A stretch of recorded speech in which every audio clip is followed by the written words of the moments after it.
Estamos listos. Listo. Bueno, hola, muy buenos días, buenas tardes. Damos la bienvenida a este nuevo webinar de nuestra serie Mujer Caribe y Ciencia de la Asociación de Mujeres Caribeñas en la Ciencia, AMCC. El día de hoy contamos con dos súper invitadas. La primera es nuestra asociada Ana Lucía Rodríguez, quien estará en conversación con María José Álvarez Rivadulla. Ana, voy a presentar primero a Ana y luego a María José. Ana es doctora en psicología con 3 maestrías en sociología y ciencias sociales. Es investigadora científica en el laboratorio Human Nature de la Universidad de Yale, donde trabaja desde el 2022. Su agenda de investigación se centra en salud pública y educación en salud, en el contexto de las redes sociales y relaciones personales, en particular en comunidades con recursos limitados. Específicamente, su trabajo se enfoca en el papel de los contactos sociales y sus efectos en el bienestar y florecimiento humano, individual y social. Ana, además, diseña y coordina los procesos de implementación y diseminación de proyectos con enfoque comunitario para los diversos estudios sociobiológicos realizados desde el laboratorio Human Nature en América Latina. Y antes de iniciar su carrera científica, ocupó algunos roles de liderazgo en el gobierno, ONGs y el sector corporativo, por lo que es una apasionada por trasladar la investigación al público y tender puentes de conocimiento hacia la práctica y las políticas de salud pública. Ana, como lo dije antes, estará conversando con María José Álvarez. María José o Majo, bienvenida. Muchas gracias por aceptar nuestra invitación. Eh, Majo es profesora titular de Sociología de la Universidad de los Andes en Colombia. Le preocupa y le interesa la desigualdad social y para abordar estas temáticas combina la estadística con el trabajo cualitativo, haciendo énfasis particular en las redes y su segregación. Le interesa también las políticas públicas y las intervenciones en general que puedan disminuir la desigualdad y aumentar el bienestar.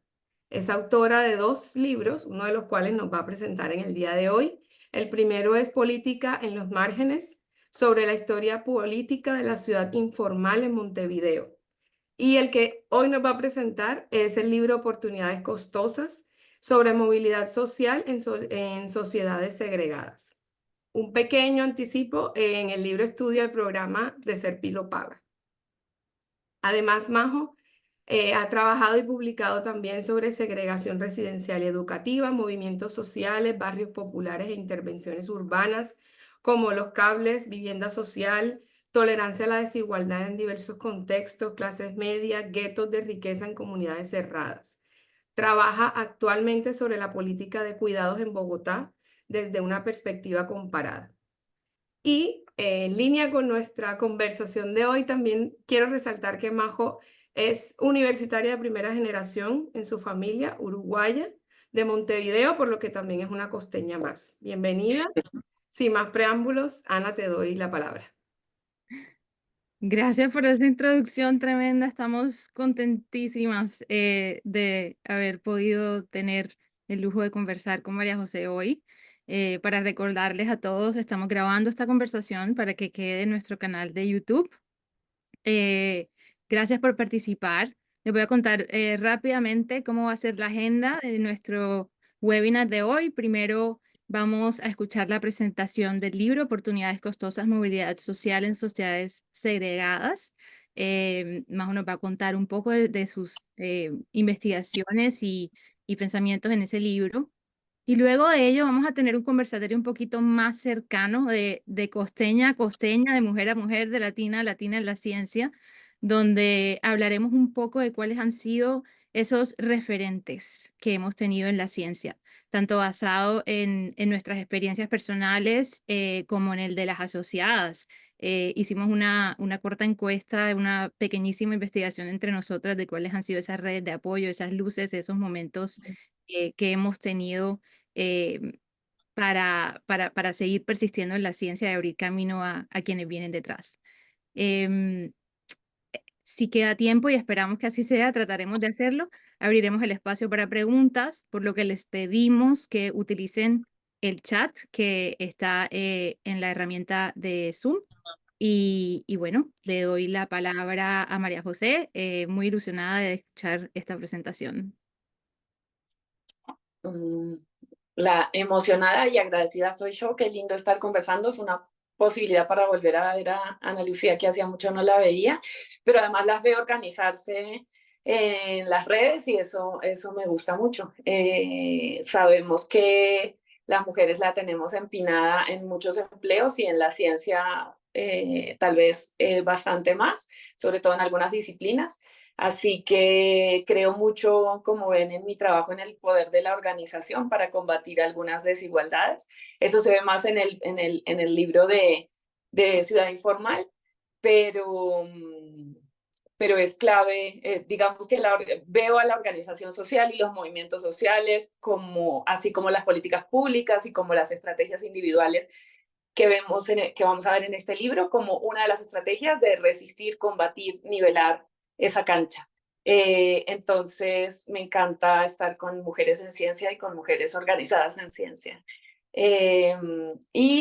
Lo que les voy a presentar, y Ana me dijo que más o menos 10 minutos, entonces voy a tratar de contarme el tiempo. Es un libro que salió este año y que me tiene muy, muy feliz, que recoge el trabajo de los últimos 8 años y se llama Oportunidades Costosas. Salió primero en inglés por las dinámicas de la ciencia en nuestros contextos, pero quiero que salga en español, entonces ya está traducido. Lo que pasa es que me emocioné y no solo lo traduje, sino que me permití contar más cosas, ampliar, no es una traducción directa, y va a salir en la editorial de la Universidad de los Andes, ojalá para la feria del libro del año que viene en español. Entonces les cuento un poquito de qué va y después me entusiasma también contarles cosas más personales. Entonces, este libro surge a partir de ser Pilopaga, efectivamente. Yo siempre había estudiado las desigualdades urbanas, siempre fueron las que más he trabajado, sobre todo, como decían al inicio, la segregación y la importancia de la mezcla urbana para generar lazos que combatieran la pobreza y la inmovilidad social. Al llegar a Colombia me encontré una sociedad tremendamente desigual, entonces esta es una gráfica que muestra el índice de Gini en el eje de las X y una correlación entre educación de padres e hijos en el eje de Majo, las te Y. interrumpo porque estamos todavía en la diapositiva 1. Oh, Entonces, a ver, ahí estamos ahora. Perfecto. ¿sí? ¿Y ahí se mueve o no? Estoy en el Gini, así que Se queda quieta. sí, Se queda quieta. Capaz que así es mejor. Pues no se ve todo el formato bonito, pero sí. Creo que tal vez porque la tienes en modo presentación y nosotros estamos viendo es la versión del escritorio y no la de la presentación. eso puede estar pasando. Entonces cuando tú pasas, nosotros no pasamos contigo. Gracias por esos piques de No nos queremos perder nada. virtualidad.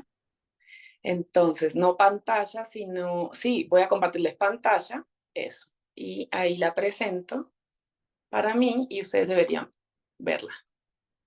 Perfecto. ¿Sí? ¿Cambia Sí, o perfecto. no? ¿Sí? Ah, bueno.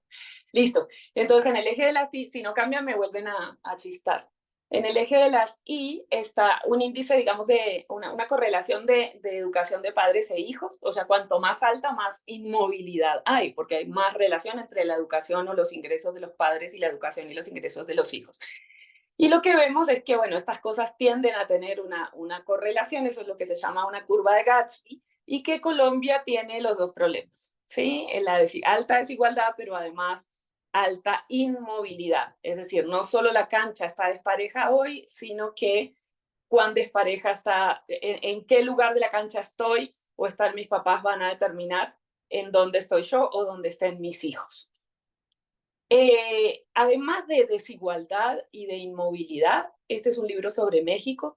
Nuestras sociedades están fragmentadas y eso es distinto a la desigualdad. Es que no nos encontramos. Son sociedades donde las clases sociales están en distintas escuelas, en distintos barrios, en distintas redes de amistad y por supuesto en distintos matrimonios. Entonces Gonzalo Sarabí, que es un profe En el CIESAS México habla de juventudes fragmentadas para contar esta historia de México, pero que también es muy cierta en toda América Latina y en Colombia en particular, de que los jóvenes tienen colegios distintos, barrios distintos y lugares distintos de esparcimiento. Entonces, esa es la realidad en la que me había encontrado en Colombia durante los primeros 7 años que estuve acá.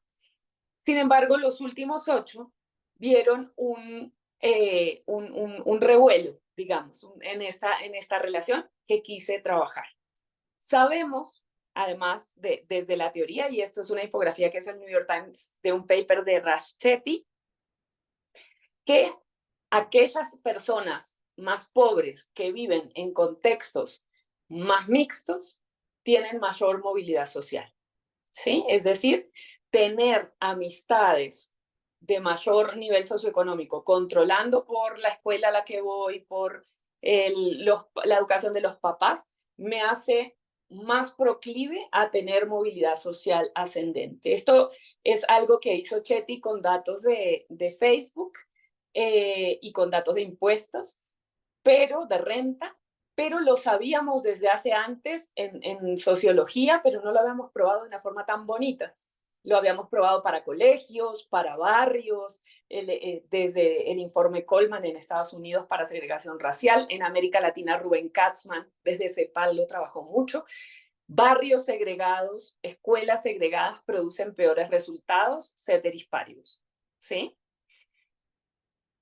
Me encuentro hace unos 8 años con el programa Serpi lo Paga, que como la mayoría, creo que todas ustedes son colombianas, pero digamos, fue un programa que, voy a poner esta imagen, que introdujo una distorsión en este patrón.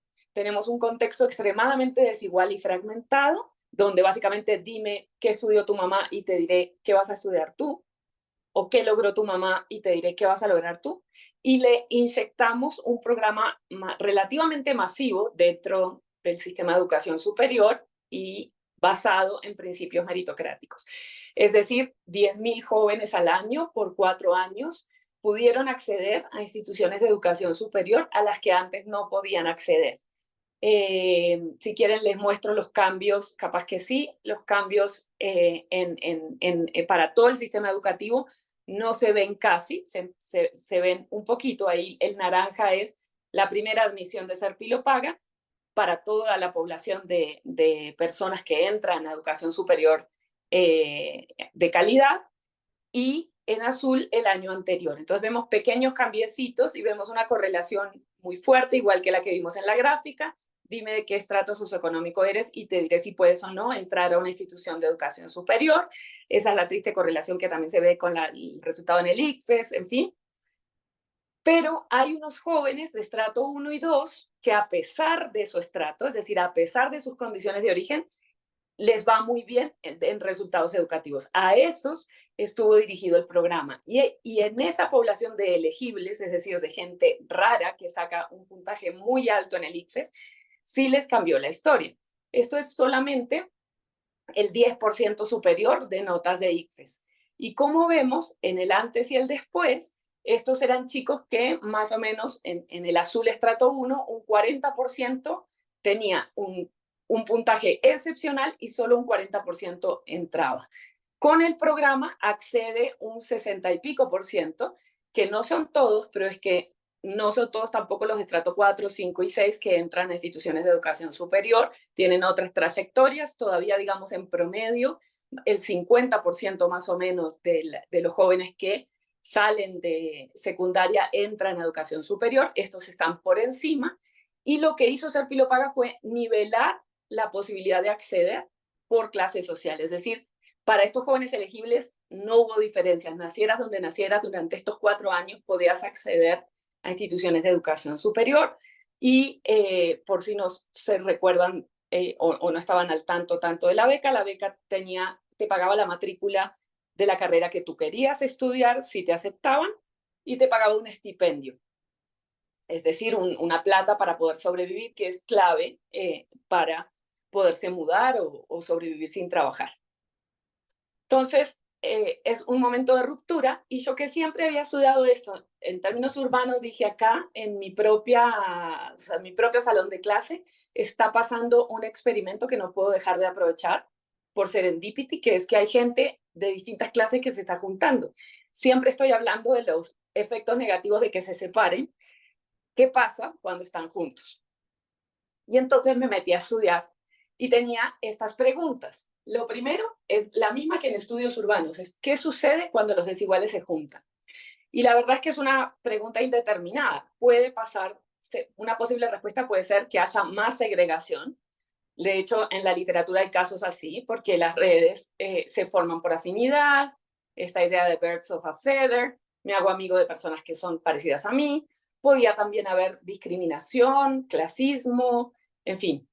O, por el contrario, podía haber, o hay otro grupo de literatura que habla de que cuando hay contacto, y esto viene de la psicología social, que es mi entrada a las ciencias sociales, de hecho fue a través de ese libro de Alport, del 54 sobre el prejuicio, que es un libro hermoso, pensado para la realidad gringa, de que cuando las escuelas se mezclaban en términos de raza, el prejuicio racial bajaba.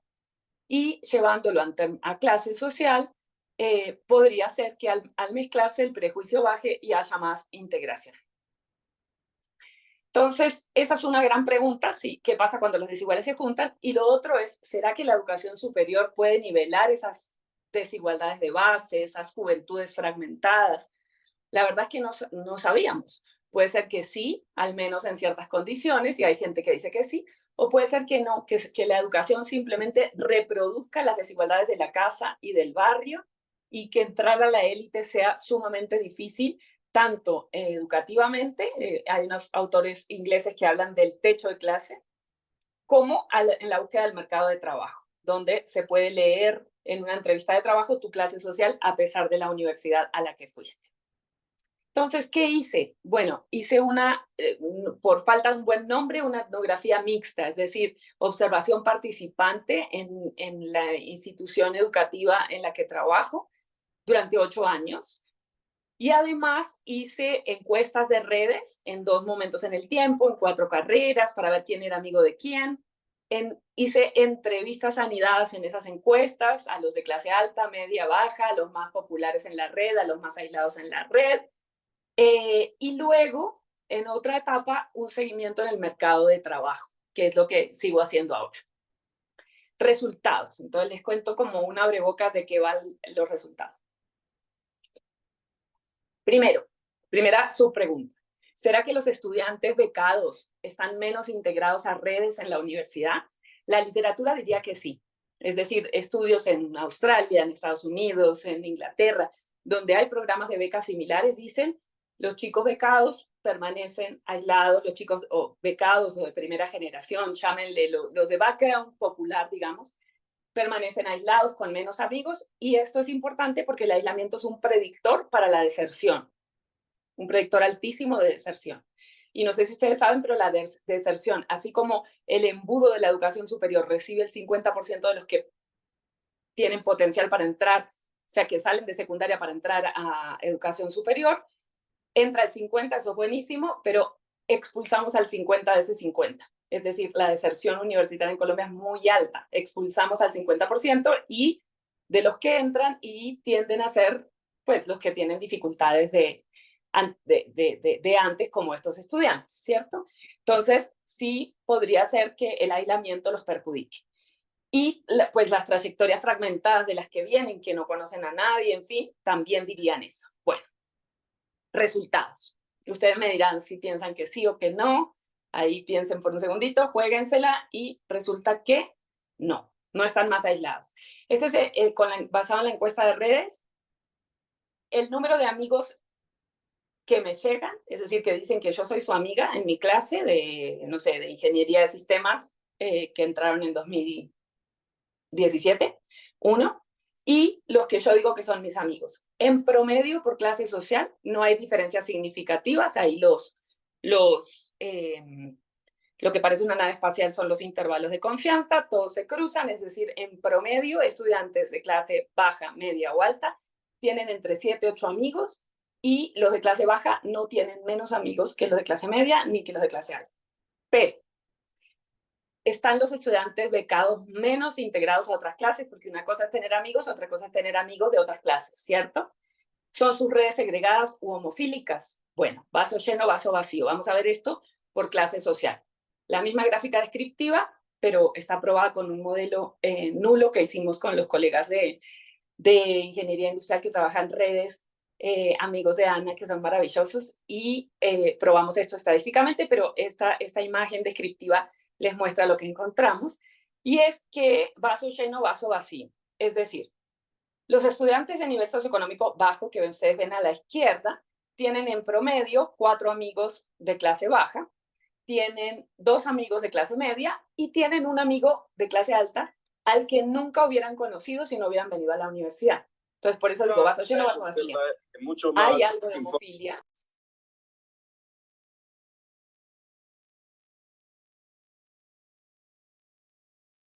Majo, perdón, creo que te perdimos el sonido.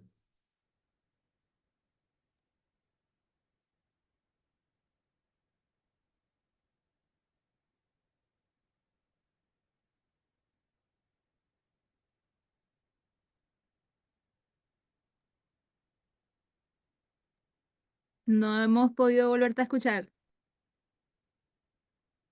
Uy, ¿qué pasó? ¿Ahí? Ahora sí, perfecto. Ah, bueno, me conecté con el celular. Entonces, ¿en qué se quedaron? Que hablé como un rayo. Los de clase baja tienen un amigo de clase Ok, alta que no hubiesen conocido si no hubiesen ido. muy bien, perfecta. Esa estudiante se estaba atenta. Entonces, vaso lleno, vaso vacío. Los de clase media tienen igual probabilidad de juntarse con de clase alta. Los de clase alta tienen más probabilidad de juntarse entre ellos y con la media que con la baja, pero tienen al menos un amigo o más de clase más baja. Es decir, los de clase media son claves en esta red y esto lo trabajamos mucho en los datos cualitativos porque son mediadores, guías culturales, brokers en esas relaciones interclase. Pero encontré, digamos, menos segregación de lo que la literatura decía y de lo que se podría intuir habiendo vivido en Colombia y y estudiado su segregación, ¿cierto? Ahora, como dicen los gringos, no hay almuerzo gratis. ¿Cómo hicieron estos estudiantes para no estar aislados y para tener, además de no estar aislados, amigos distintos? Bueno, acá, por eso el libro se llama Oportunidades Costosas. Acá es que hablo de los costos ocultos de la integración y de la movilidad durante la universidad. Esos costos, ¿cuáles fueron? ¿Qué son esos costos? Voy a englobarlos en esto que llamo costos relacionales de clase. Siento que la presentación está como en Spanglish. Tengo unas partes, bueno, es de presentarlo acá y allá. Perdonen, pero es los costos relacionales, los costos de hacer amigos y en particular amigos de distinta clase social. ¿En qué se dividen? Un costo tiene que ver con recalibrar la desigualdad, ¿sí? Al tener experiencias con otros desiguales, los estudiantes de clases populares recalibran la desigualdad, ¿sí? Entonces esa frase que me encantó, que yo quería que el libro se llamara así, es, profe, los ricos también escuchan reggaetón, que es como darme cuenta de cómo es ser rico, algo que había visto solo por la televisión y que no implica necesariamente escuchar, no sé, música clásica, sino que hay muchas conexiones por hacerse que tienen que ver con generación, con cultura, en fin. Pero hay mucho de recalibrar esto que dice, no les voy a leer las citas, pero la idea de mi mamá podría ser la empleada doméstica en la casa a la que acabo de ir a una fiesta, o visitar el colegio al que va mi nueva amiga y ver que su vida durante los pasados 7 años fue totalmente distinta a la mía, o los pasados 16 años de nuestras vidas. Y eso también tiene que ver con recalibrar la desigualdad académica, ¿no? Como antes era la mejor de mi colegio y me está costando y soy una estudiante promedio.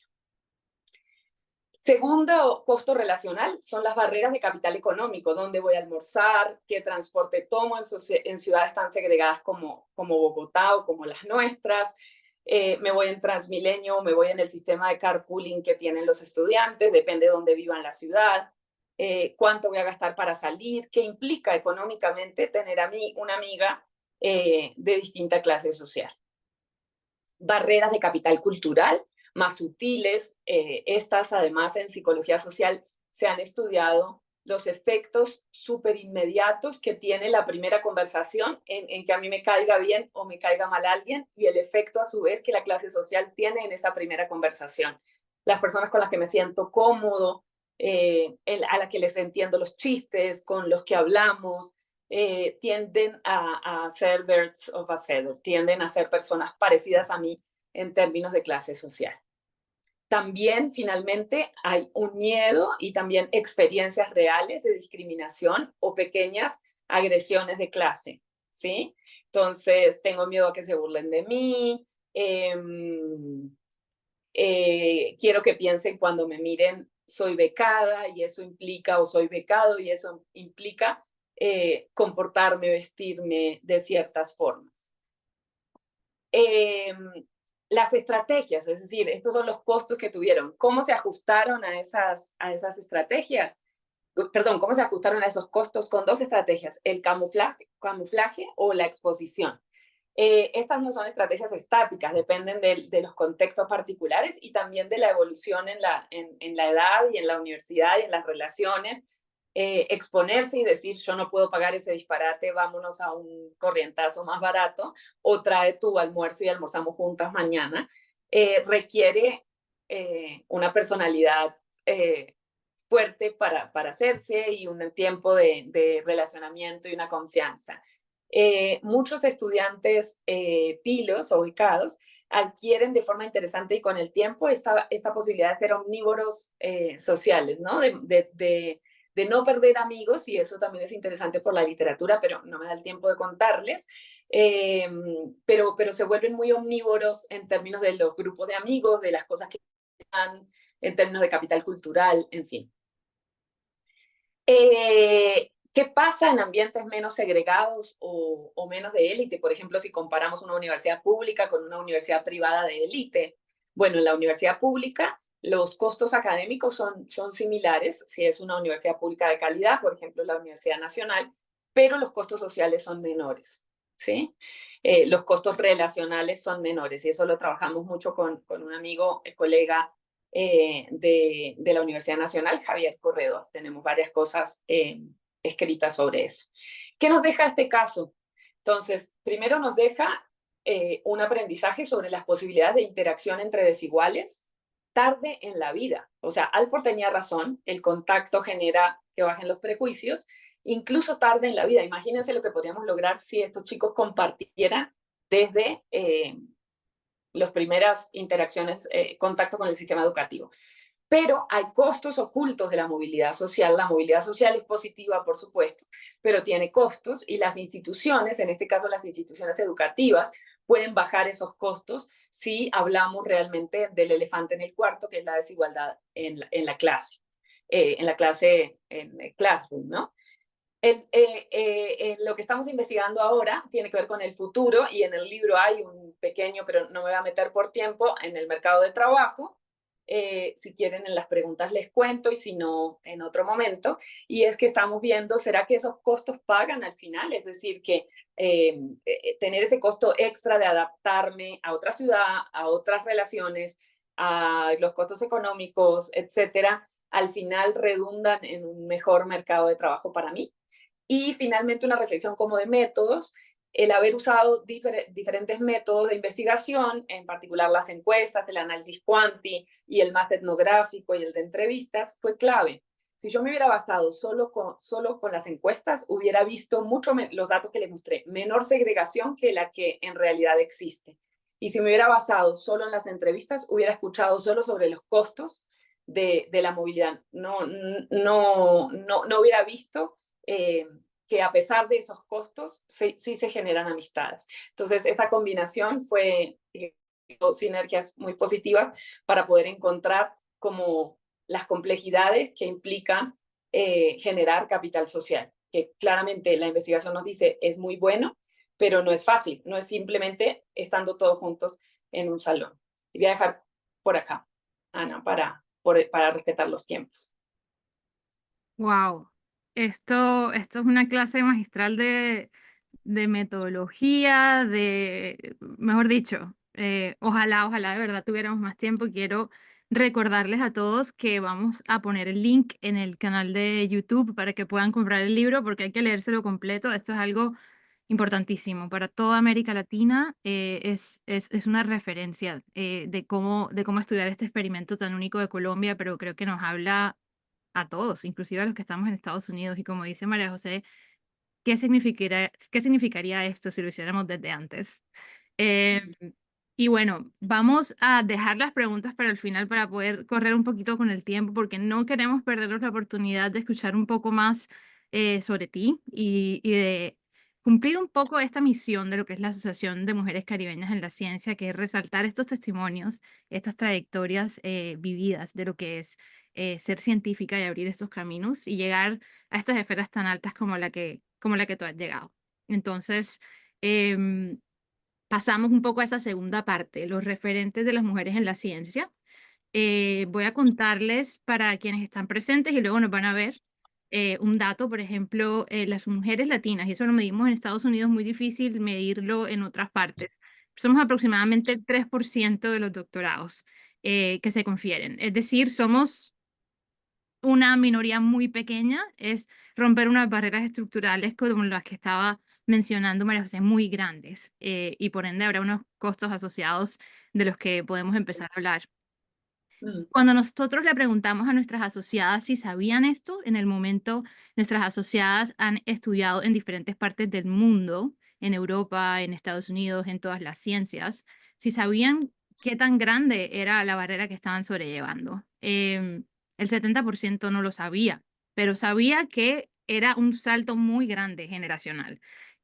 Pues el 100% de nosotras no conoció a nadie con un doctorado antes de llegar a la universidad y mucho menos a una mujer con un doctorado. Es decir, no había esta referencia. Para pasar a tu experiencia un poco, y luego, porque además lo has estudiado, pero también lo has vivido. Em, ¿Cómo fue ese camino al doctorado en clave de estas estadísticas? ¿Sabías lo que representaba tu trayectoria para quienes venían después o no lo sabías de esa identidad latina en la ciencia, en tu caso en Estados Unidos y luego en América Latina? Y si crees que saberlo hace la diferencia. Muchas sí dijeron, en cuanto aterricé en el doctorado me di cuenta que yo era distinta. Pero ¿cómo fue para ti? Mm, qué lindas preguntas. No tenía idea. Claramente era como, o sea, el sueño de estudiar y muy como metida en el rollo de la ciencia, ni siquiera sabía muy bien que era Pittsburgh, que fue donde hice el doctorado, ni nada, fui como muy a ciegas. Como yo me río de mis estudiantes porque siento que tienen mucha información, entonces eligen donde hay mejores restaurantes, donde, no sé, donde hay más vida cultural, donde hay clases de belly dance, y yo sí que fui, o sea, no tenían ni idea.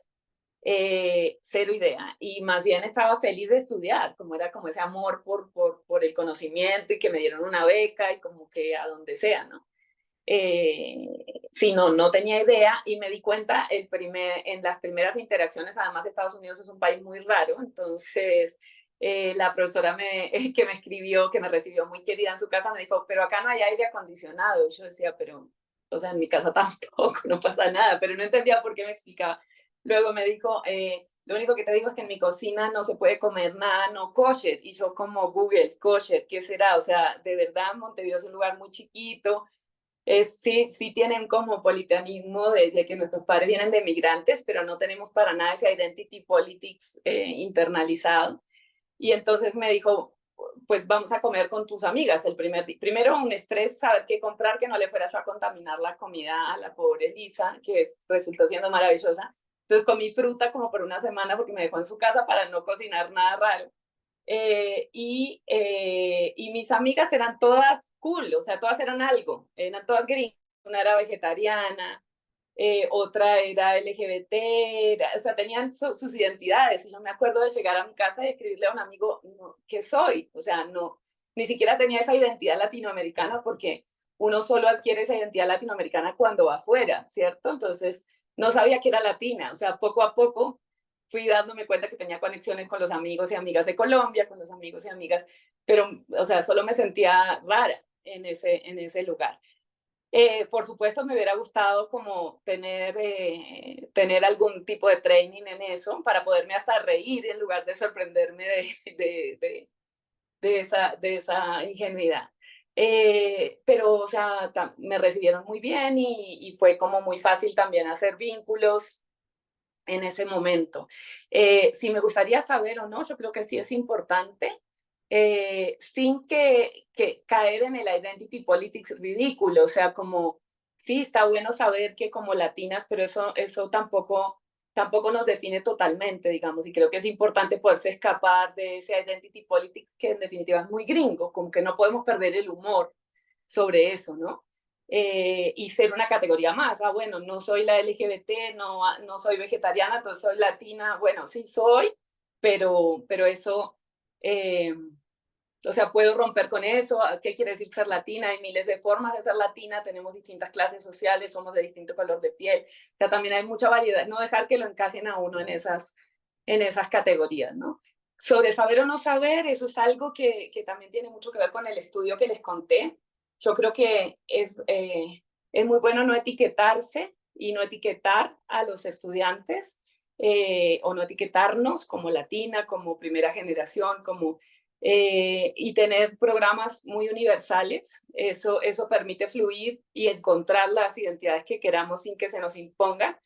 Pero sí es importante trabajar con ellas. Yo creo que, por ejemplo, en Colombia sería muy importante que los estudiantes estos se reconocieran, estos estudiantes becados que estudié se reconocieran como de primera generación con un orgullo porque son unos duros.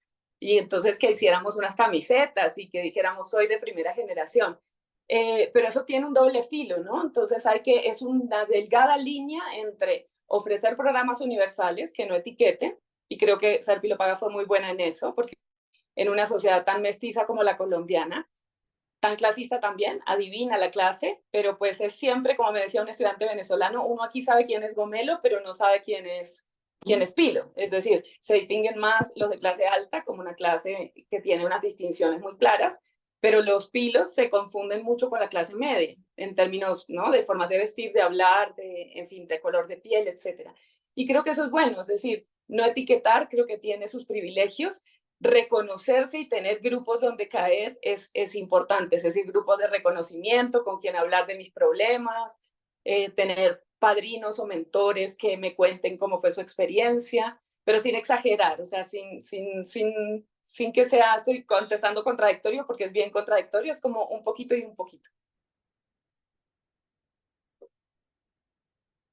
Ahí no te escuchamos. Me encanta cómo lo has planteado. Es realmente ese balance entre encontrar la identidad propia y al mismo tiempo tener esa tribu donde uno pueda descansar, ¿no? Un poco como la investigación, el término que utilizaste me encantó, de como omnívoros sociales, poder movernos, hacer esos puentes y al mismo tiempo descansar un poco en aquellos con los que nos sentimos identificados en las diferentes dimensiones de nuestra identidad, de ser latina, de ser mujer, de que me gusta esta comida, me gusta la otra, y eso va a variar también por el país de destino.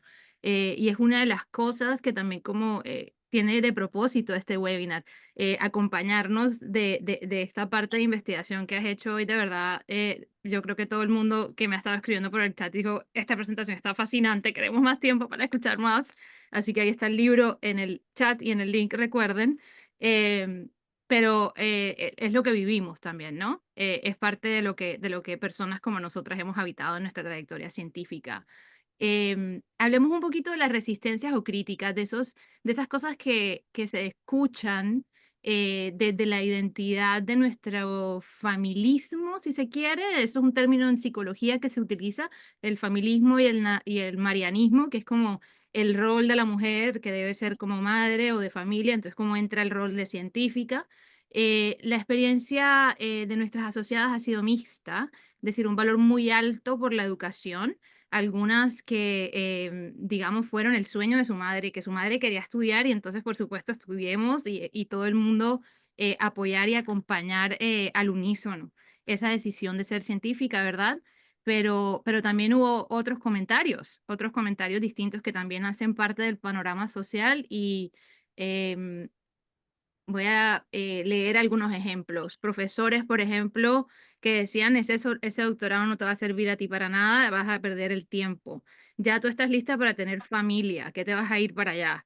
Estás muy preparada, ¿eso para qué? Y entonces los hijos, ¿por qué no te casas? ¿Vas a abandonar a la familia? Eh, Ciertamente familia que estaba muy orgullosa, pero luego había la tía o el tío de por qué irse allá tan lejos con una familia, una mujer sola. El estereotipo de la mujer sola salió un par de veces. Y otros, ¿cómo es que vas a ganar plata? ¿Para qué vas a seguir estudiando? Y la otra parte, la otra cara que decía, ¿no? Hay un quote que me encantó que dice, yo reuní las esperanzas y rebeldías de las mujeres de mi familia, de mi tía, de mi abuela, de mi madrina, que se enojaban cuando decían que me iba a casar y no iba a estudiar, y que yo lo pude hacer, ¿no? Y luego una que decía el vestido de matrimonio lo alistaron cuando iba a hacer el doctorado para que no se fuera y que todavía está esperando eh, la tía que lo quería. Esto para mencionar, como dices tú, hay que también tomárselo con un poco de humor, pero son realidades psicológicas que ponen en conflicto ese momento entre la identidad de mujer, de familia. Esta sí es una decisión que puedo tomar desde el contexto en el que estoy. em, Tú lo acabas de vivir y de estudiar en distintas generaciones, estás en contacto permanente y eres mentora de chicas que lo están viviendo.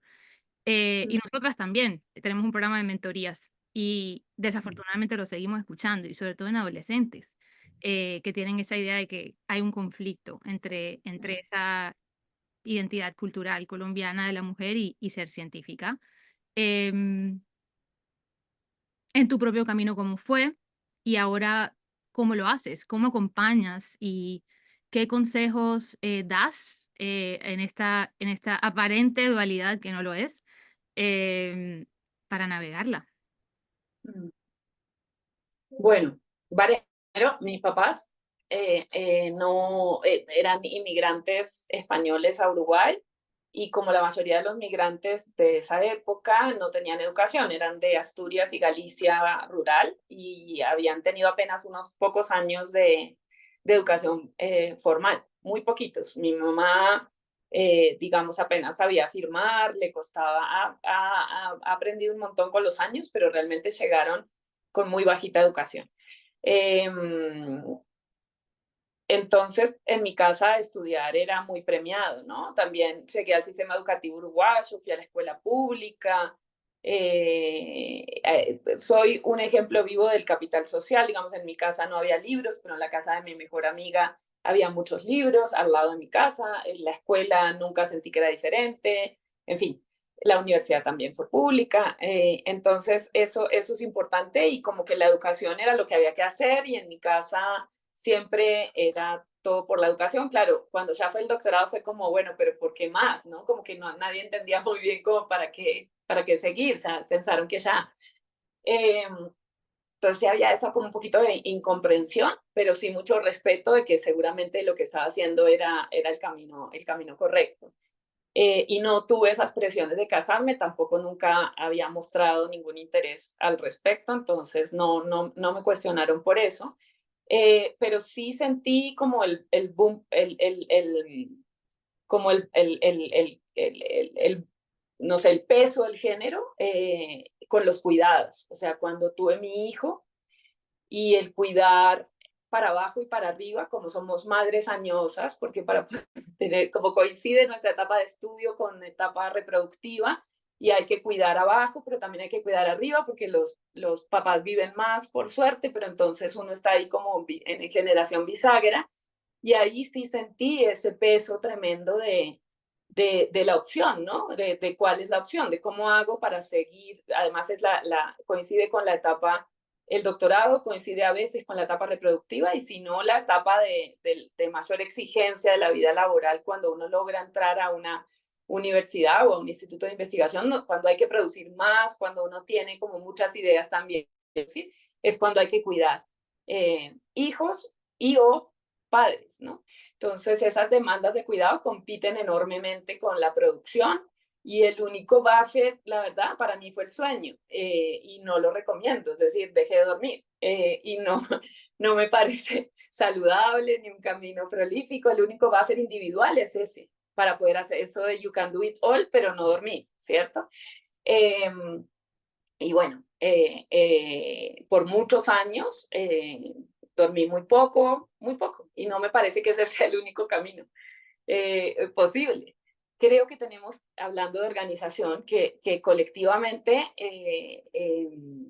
demandar que esto no pase, ¿no? Entonces, por ejemplo, demandar que en los procesos de doctorado se dé más tiempo a las mujeres que fueron madres, que se dé más tiempo también, que lo único que cuidamos no somos hijos, que hay muchas que o no tenemos hijos o cuidamos también padres, o otras personas, que los cuidados siguen recayendo principalmente en las mujeres de la familia, y también en los procesos de tenure, ¿no? Que eso se tenga en cuenta. Entonces creo que colectivamente esa es una cosa que tenemos que hacer, y ahí fue cuando más lo sentí. Sí, estamos totalmente de acuerdo. De hecho, en nuestro último webinar hablamos mucho del cuidado y de ese peso que tiene.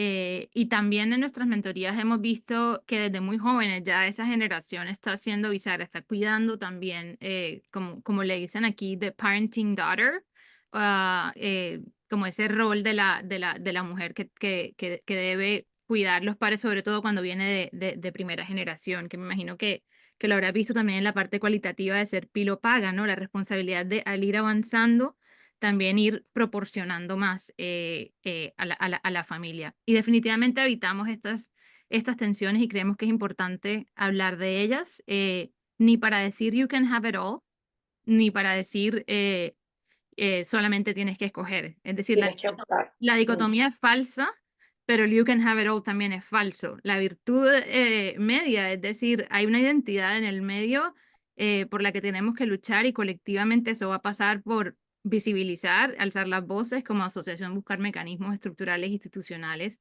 que puedan acoger estas realidades que vivimos de cuidado, de identidad y de otro tipo de necesidades. Algo que me preguntaste, Ana, que no contesté, es cómo lo hago con las mentorías, sobre todo a las chicas. Algo muy importante es formar cadenas de cuidado, y como de información, ¿no? Entonces, todos los que pasan por mi mentoría saben que van a tener que mentorear a otros. O sea, que al año siguiente que se ganaron la Fulbright, les estamos golpeando la puerta para que ayuden a hacer el statement al siguiente. Y eso es clave porque hay un montón de información que se pasa de uno a otro. Eso es clave. Y hacerlo solo es muy difícil. Y en general, un consejo que doy es ponerse horarios, algo que no hice, como balancear. Como les digo, esto de que el tiempo es infinito termina recayendo en el tiempo de ocio, en el tiempo de sueño, y eso no está bueno.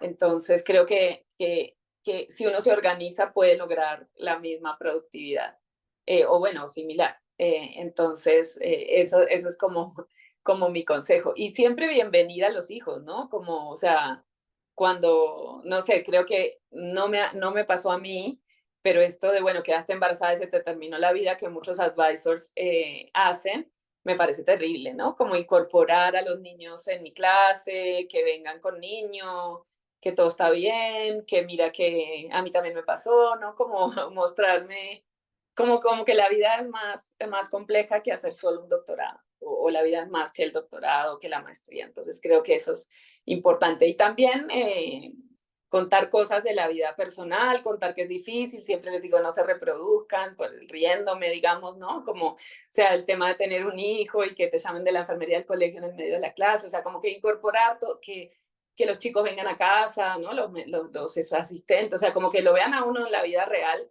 y vean que es difícil, pero que se puede, y que ellos están integrados a la vida de uno y que uno tiene una vida que no es solo la academia. Creo que es mi modo de mentorear con el ejemplo de que se puede, pero que es difícil. Estamos totalmente de acuerdo. De hecho, nos parecemos mucho en eso. En mi caso, y creo que por aquí hay algunas de las que trabajan conmigo, compartimos y creo que tiene que ver con que trabajamos con redes, en que una de las estrategias, pues por supuesto, es crear asociaciones como estas, donde puedas encontrar este espacio de safety net, por decirlo así, el anglicismo, ¿no? Como de descanso, de sentirte acompañada y acogida en tu identidad, pero también crear esas tribus académicas donde nos apoyamos y donde todas esas otras partes de la vida están integradas, y que al recibir esa mentoría también recibes la responsabilidad de, como dicen acá, climb, mientras vas subiendo, vas ayudando a levantar al que viene detrás. Me encanta esa estrategia, también la utilizo a nadie le enseñan en el doctorado a ser mentor ni mentora, a uno lo sueltan, ¿no? Y una de las maneras es implementar desde temprano esa posibilidad de hacer mentoría y de hacerlo a personas diversas, y de entender el rol que eso tiene, de tener esos primeros contactos con personas distintas a nosotros. Entonces, quien está en grado y quien gana la beca, ayudar al que sigue al undergrad, al que está en pregrado y el que sigue al doctorado, y ir creando esa red em, académica. Em, y bueno, nos hemos adelantado en las preguntas y además tenemos poco tiempo, entonces voy a moverme como a la última. Un tercio, mejor dicho, el 100% de nosotras en el momento crítico de tomar esta decisión de ya ir al doctorado, de ir a la carrera científica. No todas trabajamos en instituciones de ciencia hoy en día. Hay algunas en política pública, en otros lugares. Pero en el momento de tomar la decisión hubo un profesor, una profesora, un mentor o una mentora clave. Esa persona que dijo, creo en ti, es momento, y como dio el empujón final para lanzarse, para irse a hacer el doctorado. De esas solamente el 30% eran mujeres, la mayoría fueron hombres. Y creo que coincidía con la composición de lo que es más o menos la academia. Em, ¿Crees que influye eso en la mentoría, el género de la persona que te está acompañando? Por ejemplo, he escuchado a veces que la forma como se aproxima el tema de los hijos, a veces un hombre puede decir, no, no tengas hijos, que se te va a acabar la vida. O otro te puede preguntar imprudentemente para cuándo vas a tener hijos porque se te va a acabar el tiempo reproductivo. Y la conversación de pronto tiene un tono distinto si es un hombre o una mujer. Eso para poner simplemente un ejemplo de como el tema de género y la conversación con los mentores. Eh, ¿Importa esa identidad? ¿Vale la pena buscar mujeres mentoras por fuera como del canal oficial de la directora de tesis, de la profesora? ¿Cómo crees que va esa parte?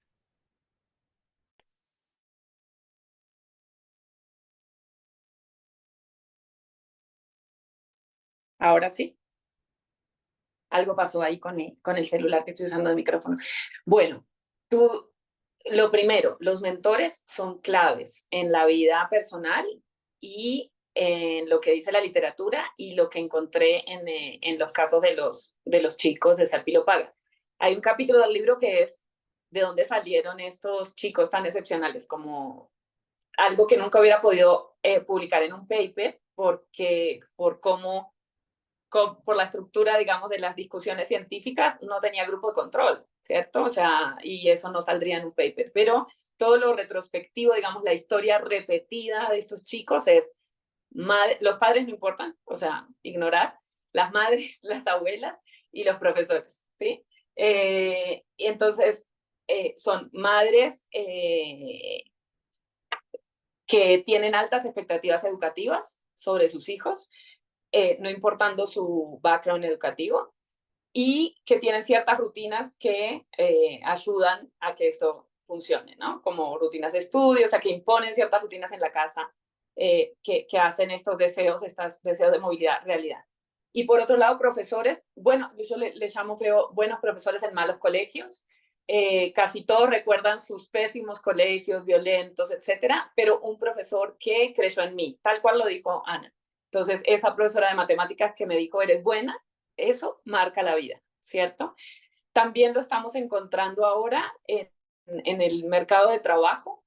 mientras que para los estudiantes de clases altas, las redes, para todos las redes son importantes, pero las redes de amigos y familiares son más importantes para la clase alta, para encontrar trabajo, y los profesores somos claves para encontrar trabajo para los estudiantes becados, ¿cierto? Entonces, además de las expectativas que leemos y generamos como profecía autocumplida, también tenemos un rol importante en conectar materialmente con oportunidades de trabajo a nuestros estudiantes.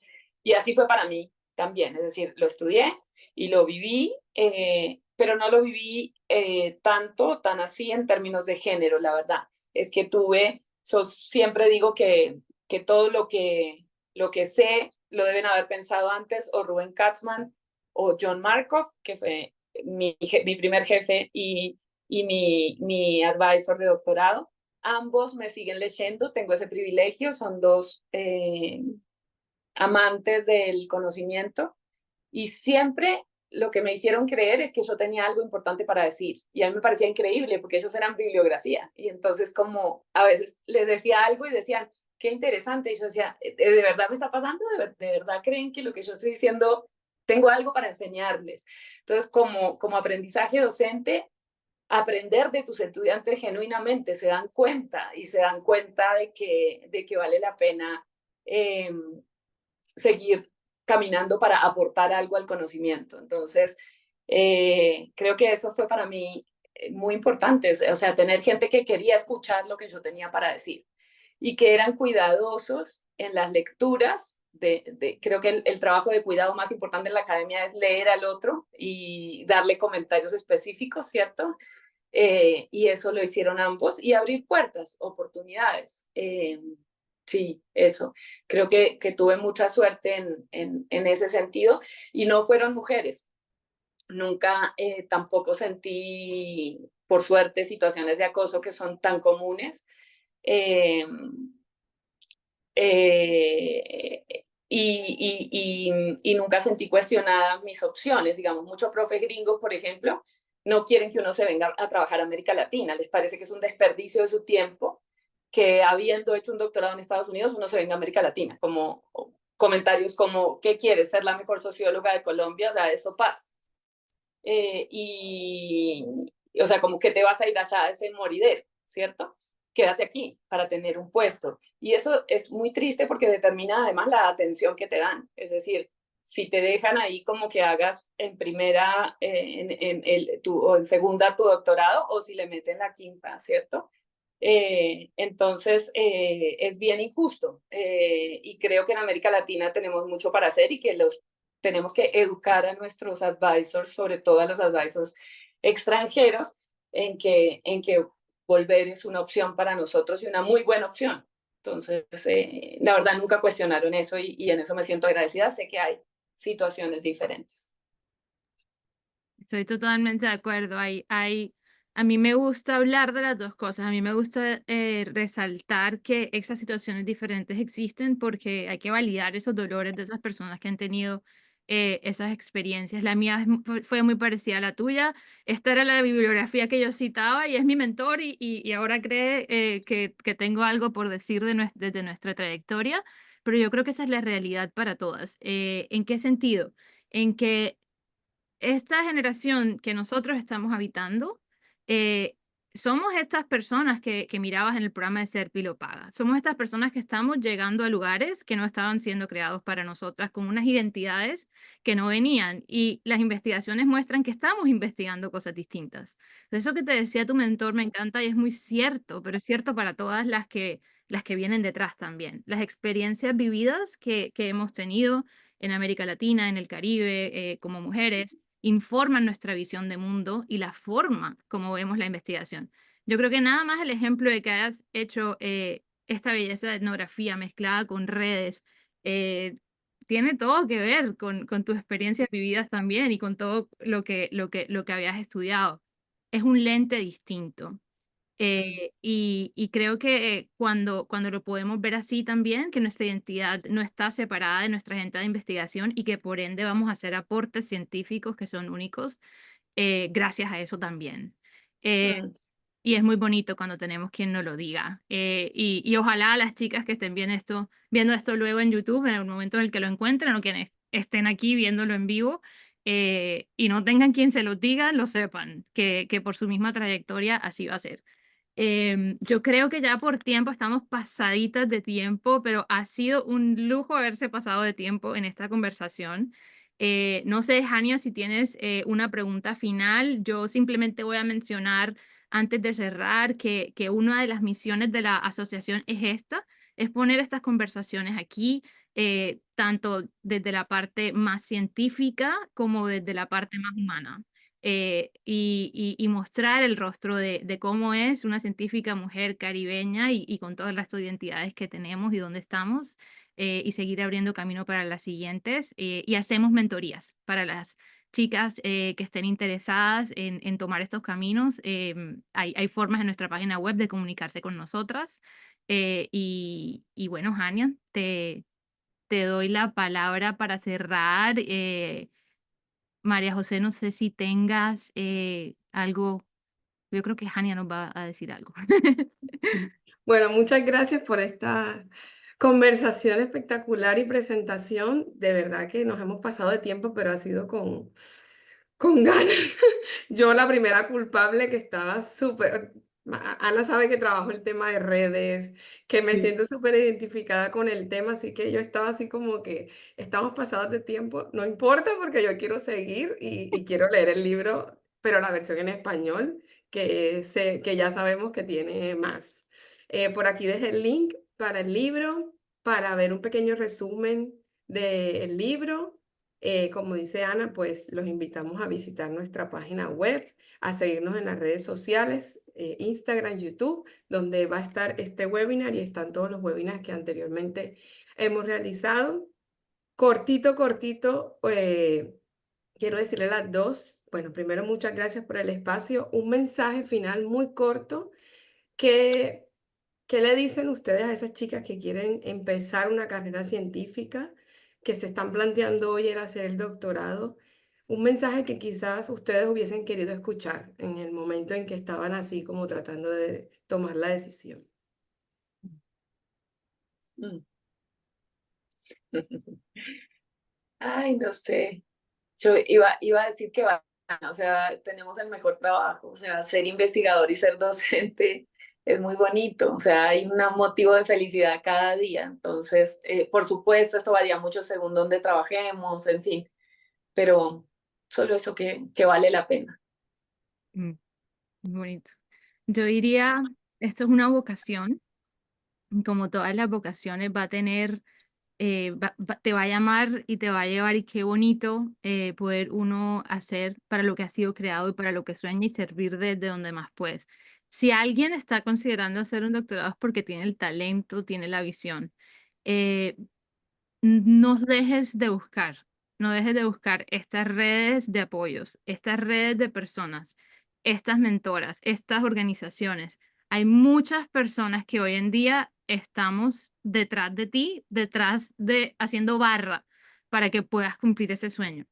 Y eso va a implicar mandar, como dicen en Estados Unidos, cold emails, es decir, de pronto llegarle a alguien que creerías que no te contestaría y que estaría muy feliz de acompañar tu camino. Y yo creo que lo más importante, lo que le dijeron a Majo, tienes una voz que solo es tuya, hay algo que, dada tu trayectoria, forma de ver el mundo y la ciencia, probablemente solamente puedes contribuir tú. Y el camino al doctorado es una herramienta, no es el fin. Y a donde quiera que te lleve, seguramente te va a ayudar a fortalecer esa voz, y necesitamos muchas más mujeres Caribe, muchas más mujeres latinas para conocer más el mundo desde una óptica distinta. Y nos haría mucha ilusión desde la asociación saber. Así que gracias por escucharnos. Hermoso, coincido. Muchas gracias a las dos, muchas gracias a todos los asistentes. Dejo también nuestro email. Estaremos encantados de leerles, escucharles lo que nos quieran contar. Muchas gracias y nos vemos en el próximo webinar. Chao, chao, gracias, Anya. Chao.